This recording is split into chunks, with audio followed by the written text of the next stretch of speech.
الحمد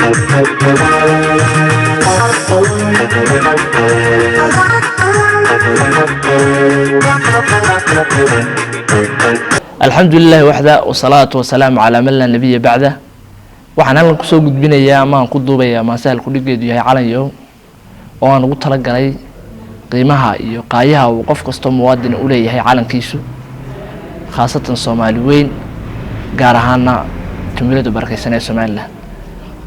maasal ku dhigeedu waa calanyo haddaan idin bilaabo maasada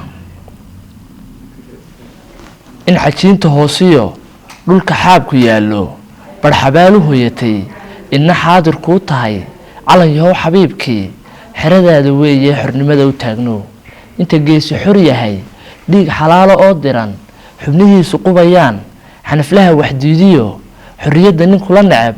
xubin kaama taabtee calanyo xabiibkii xurmadaada weeye xornimada u taagno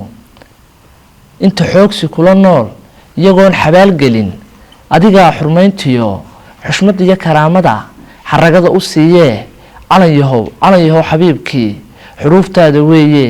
xornimada u taagno inta xaashi meel taal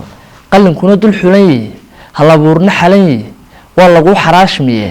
calanyo xabiibkii xubintaada weeye xornimada u taagno inta xaal adduun jiro laydhuna xareed tahay nabaduna xaraash tahay xilliguna barwaaqiyo xoog dayra ku yahay calanyo xabiibkii xeeladaada weeye xornimada u taagno inta xaasid ku jiro xagashay timaadaba anuun baa xoreyne adiguun xaqaagii xisaab ku taagno calanyo xabiibkii xirfadaada weeye xornimada u taagno inta xudunta hoosiyo